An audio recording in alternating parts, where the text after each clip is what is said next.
Esta é a história do dia da Rádio Observador. Estamos mais vulneráveis a ciberataques?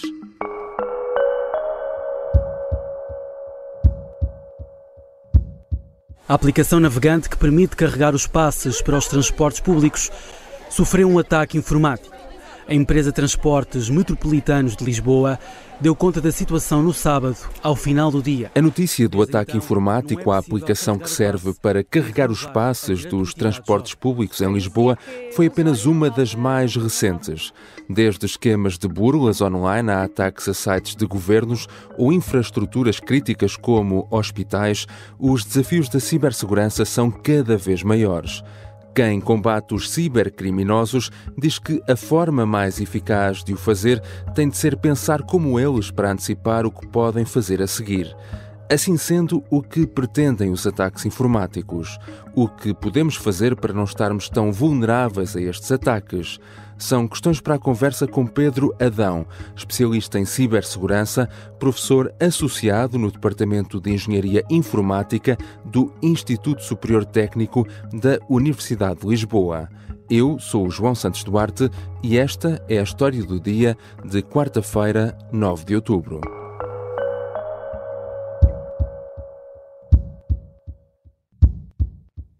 Bem-vindo, Pedro Adão. Muito obrigado pelo convite para estar aqui. Costuma dizer-se que a cibersegurança é daquelas áreas que só é notícia quando há problemas. E, na verdade, nos últimos tempos tem sido a notícia várias vezes. Foi recentemente por causa do ataque informático à aplicação navegante usada para carregar os passos dos transportes públicos em Lisboa, uma situação que provocou filas enormes, uma vez que a alternativa era carregar o passo nos locais físicos. Falando em geral, quais podem ser normalmente os principais objetivos de um ciberataque? O que é que pretendem os cibercriminosos? Os tipos de ataques que podem existir, ou melhor, os propósitos são ataques que podem passar pela extorsão de dinheiro, não é? Pronto, isso, o objetivo é óbvio, é a entidade criminosa conseguir ganhar dinheiro, não é? Existe também o roubo de dados pessoais, não é? Mas e aqui nos dados pessoais há uma questão importante, que é nós poucas vezes valorizamos e percebemos o valor dos nossos dados pessoais, mas os nossos dados pessoais têm valor, eles podem ser vendidos, e pronto, isso é também um alvo do atacante. Outros alvos pode ser apenas a disrupção de serviço, e as razões para a disrupção de serviço são variadas. Pode ser, por exemplo, ativismo, não é?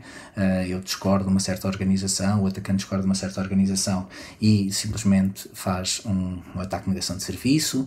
Pode ser, por exemplo, um ataque para diminuir a capacidade de um concorrente, ou seja, há N razões e motivações para os ciberataques, mas os financeiros, os dados pessoais, a disrupção de serviços são fatores que normalmente são comuns nos ataques.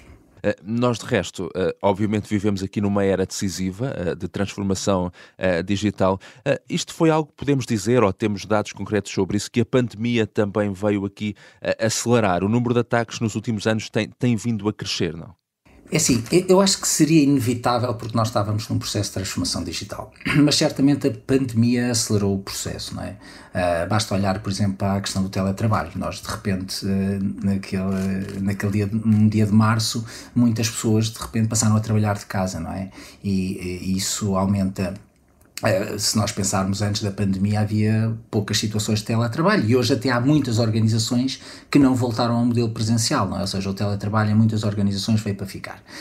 E por isso, se nós pensarmos que isso aumenta aquilo que nós chamamos, ou seja, a superfície de ataque para um atacante aumenta, não é? Há mais dispositivos ligados na rede, há mais pessoas que estão isoladas, e se nós pensarmos, nós estarmos num escritório em casa ou estarmos num escritório dentro de uma organização, por vezes há muita comunicação dentro da organização que acaba por ser pessoal, não é? O colaborador A desloca-se até ao colaborador B para lhe discutir qualquer assunto com ele, não é? E hoje em dia, quando nós estamos em teletrabalho, nós fazemos isso por e-mail, por mensagem, ou seja, o facto de estarmos deslocados, não é? Isso também propicia a que haja mais ataques, não é? Se nós pensarmos do lado de um agente malicioso, não é? Havendo muito mais dispositivos remoto e havendo muito mais pessoas em teletrabalho, também há mais alvos, não é? E por isso, se nós pensarmos pura e simplesmente, agora pensando do ponto de vista económico de um atacante, não é? Há um maior retorno para estes ataques informáticos, e por isso eu acho que seria inevitável eles aumentarem, e claro que a pandemia veio acelerar porque pronto, nós ficámos todos deslocalizados, não é? De facto, enfim, falamos sempre aqui de ataques informáticos, de ciberataques, mas é importante também percebermos que podemos estar a falar de realidades e situações muito diferentes, não é? Ou seja, expressões como phishing ou ransomware ou malware começam a entrar também no nosso dia-a-dia pelas notícias, mas o que é que, e de uma forma breve, o que é que significam estes diferentes conceitos e tipos de ataques que podem aqui existir? Bom, de facto são diferentes. O malware é um nome genérico para um programa malicioso, ok? De facto, o ransomware é o programa malicioso que mais visibilidade tem, e o ransomware consiste, por exemplo, uma vítima receber um mail, clicar no attachment e isso lançar um programa que o que faz é cifra os dados que estão no disco da vítima. E por isso, basicamente, o que a vítima fica é com um disco com todos os seus dados cifrados.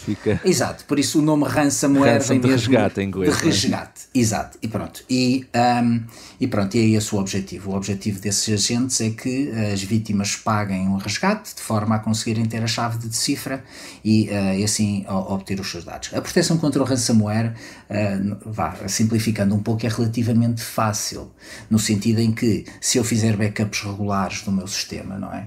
Mesmo que eu seja vítima de um ransomware, eu consigo repor os dados. Por exemplo, se eu fizer backups diários noturnos, não é? Se eu for atacado numa manhã, eu consigo repor os dados que eu tinha na noite anterior. Claro que se estivermos a falar de uma organização com milhares de pessoas, esta tarefa fica mais complicada, não é? Mas pronto, mas conseguimos ter essa defesa, e pronto, mas tem o inconveniente de poder propagar facilmente dentro da organização, e por isso há aqui alguns fatores que têm sido em conta, mas tem uma proteção relativamente fácil de implementar. Claro que depois, quando são alvo do ataque, possivelmente passa a ser difícil repor os sistemas pela dimensão das organizações.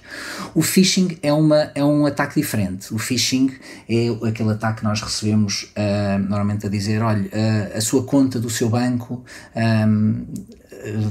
vai ser bloqueada se não clicar aqui e for lá introduzir os seus dados pessoais.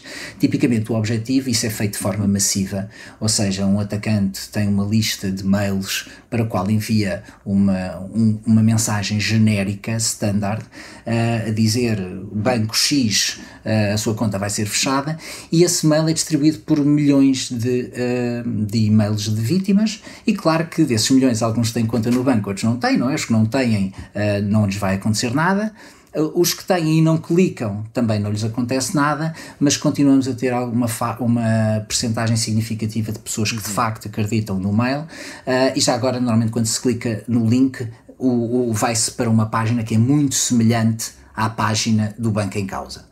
Okay? Só que, por exemplo, em vez de termos banco escrito com N, está banco escrito com a letra M, ou seja, há um site muito parecido, há um link muito parecido ao que eu deveria aceder, de modo a que a vítima não perceba que está no site errado. E o objetivo aí é normalmente roubar credenciais de acesso para serem depois utilizadas no site legítimo. Por isso o phishing, o nome de phishing é literalmente tentar pescar o máximo de vítimas possíveis através desse método, e por isso é massivo. A percentagem de sucesso é relativamente baixa, mas como é lançado em grande escala, acaba por ser um número relevante, ok? E se nós pensarmos, nós recebemos quase todos os dias mails a dizer clica aqui, não é? Ou vai receber um prémio, exato, ou qualquer coisa desse género, não é? E pronto, o phishing é conseguirem ludibriar-me de que eu estou a aceder a um site legítimo, quando na verdade é uma cópia do site legítimo. Já regressamos à conversa com Pedro Adão, especialista em cibersegurança, professor associado no Departamento de Engenharia Informática do Instituto Superior Técnico da Universidade de Lisboa. Na segunda parte vamos perceber também se empresas e governos já estão a levar suficientemente a sério estas ameaças ou se seria preciso investir mais nesta área.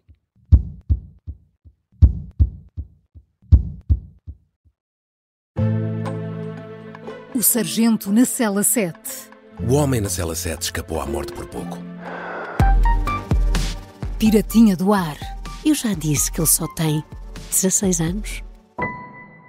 Um espião no Kremlin. Esta é a história escondida de como Putin montou uma teia de poder e guerra. O encantador de ricos. Todos queriam estar com ele. Todos queriam ser vistos com ele. E todos queriam fazer negócios com ele. Operação Papagaio. Dão-lhe a entender que o melhor é que também fique calado. Matar o Papa. Crono não está só disposto a matar, também está disposto a morrer. Um rei na boca do inferno. A mansão da boca do inferno está cheia de espiões e informadores, por dentro e por fora. São histórias que fazem parte dos Podcast Plus do Observador. Pode ouvir no site do Observador, nas plataformas de podcast e no YouTube. Podcast Plus é mais do que um podcast. Estamos de regresso à conversa com Pedro Adão. Pedro, os ciberataques são também cada vez mais explorados por organizações criminosas e mesmo governos. Enfim, há guerras a decorrer permanentemente no mundo virtual, das quais muitas vezes nem nos apercebemos. É assim, há pouca informação disponível publicamente sobre isso, mas, por exemplo, há um bem documentado durante a guerra entre a Rússia e a Geórgia em 2008, a invasão terrestre está documentado que foi precedida de ataques, de ciberataques. Claro que as partes negam que tivessem envolvido nessa ciberguerra, mas está documentado e é conhecido que isso aconteceu, por isso eu acredito que sim, embora alguma dessa informação é pública, mas não há assim uma grande literatura sobre o assunto, dada o tema em causa, não é?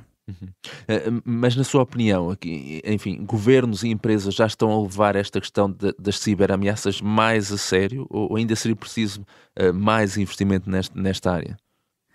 Eu acho que o investimento em cibersegurança nunca é suficiente, em particular na área dos recursos humanos. Acho que nós continuamos a ter poucos recursos humanos, não é um problema português, é um problema mundial, e por isso é sempre investimento, em particular em recursos humanos, é sempre importante. Em relação à questão, eu acho que sim, acho que os governos e as organizações levam isto a sério. Ao nível europeu existem redes de cooperação entre Estados e mesmo se pensarmos a nível de organizações existe, por exemplo, a nível nacional e a maior parte dos países tem aquilo que se chama uma rede nacional de CSIRTs. CSIRT é o acrónimo de Computer Security Incident Response Team, ou seja, é uma equipa de resposta a incidentes de segurança de computadores. E basicamente o que essas organizações fazem é partilham informação entre elas, porque na verdade o objetivo é todos protegermos. Eu gosto sempre de comparar a cibersegurança ao meio ambiente, ok? A cibersegurança é um ecossistema e todos temos de contribuir um pouco para que ele seja mais seguro. Não vale a pena se for só um a remar num sentido, não é? Temos todos de fazer o nosso trabalho para que ele evolua e que seja melhor. E por isso as organizações acho que percebem isso e estas redes partilham eventos até em primeira mão entre eles, não é? Por exemplo, eu estou a ser alvo deste incidente de segurança, vejam lá que isto pode acontecer e felizmente existem estas redes em todos os países europeus e isso permite que haja uma maior agilidade na resposta. Por isso eu acho que estamos a levar a sério. Claro que há muito trabalho ainda a percorrer, todos os países estão a fazer o seu caminho, nós estamos a fazer o nosso, não estamos melhor nem pior que os outros, estamos a fazer o nosso. Falando não apenas então na perspectiva de empresas ou de governos, mas do ponto de vista de cada um de nós, enquanto utilizadores da internet, várias tecnologias, o que é que nós, enfim, aqui podemos fazer ou devemos fazer para prevenirmos ou no mínimo estarmos mais protegidos contra as ciberameaças? Bom, nós se calhar podemos começar a fazer o paralelo entre o mundo virtual e o mundo não virtual. Por exemplo, se nós pensarmos, formos na rua e vermos um caminho, ou assim, uma rua mais escura, nós possivelmente não nos aventuramos por essa rua, não é? Por isso, se me enviarem um link para um site que eu desconheço, por que é que eu vou clicar, não é? Se calhar o site não é assim tão seguro, não é? Se alguém me entregar um pacote na rua a dizer, olha, podes levar esta encomenda de A para B, eu se calhar não confio naquela encomenda, não é? Por isso, porque é que eu hei de confiar num mail, num fecheiro que eu recebo num mail e que vou clicar para fazer download, não é? Ou se um estranho me abordar na rua a dizer, olha, tens uma multa para pagar e tens de pagar agora, ou tens X horas para pagar. Eu se calhar vou desconfiar, não é? Porque é que eu, quando recebo esse e-mail no mundo digital, porque é que eu vou clicar a ver de facto o que é que está a acontecer, não é? Se calhar, se nós começarmos a tentar fazer a analogia, se isto fosse no mundo não digital, qual seria a ação equiparada e será que eu a realizaria? Pronto, eu acho que se fizermos isso, começamos a ter melhores comportamentos. Não ir a sites desconhecidos, não clicar em attachments que não sabemos a proveniência, etc. Esse tipo de comportamentos vai nos ajudar a estar mais protegidos contra ciberameaças. E como é que está esta área da formação em cibersegurança em Portugal? Enfim, há oferta para quem queira procurar esta área e, por outro lado, conseguimos também reter os nossos melhores talentos, não? Bom, a área de formação em cibersegurança em Portugal, eu acho que tem ofertas tanto a nível académico, há vários mestrados, várias pós-graduações, mas também tem várias iniciativas não académicas. Por isso eu acho que nós temos uma boa capacidade de formação, temos bons talentos. Quando me fala na questão de reter talentos, eu falei há pouco que, na minha opinião, a cibersegurança é como se fosse o ambiente, não é? Por isso tem de ser um ecossistema. Por isso, quando eu vejo bons talentos portugueses que estão a fazer bom trabalho para organizações portuguesas ou não, mas que desenvolvem software que pode ser usado por todos, é óbvio que eu se calhar preferia que eles estivessem permanentemente a trabalhar para organizações portuguesas, mas na verdade também não estamos a perder se eles estiverem a trabalhar para uma grande organização que esteja a melhorar o ecossistema de todos. Por isso é óbvio que, como eu disse, há uma grande falta de recursos. Falta de recursos leva a salários mais elevados e no nosso país não conseguimos muitas vezes competir com esses salários tão elevados que são oferecidos vindo de organizações, de empresas estrangeiras. Curiosamente, muitos ex-alunos meus que trabalham também para organizações estrangeiras continuam fisicamente em Portugal. Ou seja, apesar de trabalharem para organizações estrangeiras, isto também é um mercado que lhes permite trabalhar a partir de casa. Por isso, eu acho que temos bons talentos, podemos tentar fazer um pouco mais de esforço para os reter, mas eu acho que todos os talentos que eu conheço que não estão em Portugal estão a contribuir para a melhoria do ecossistema. Obrigado, Pedro Adão. Obrigado pelo convite.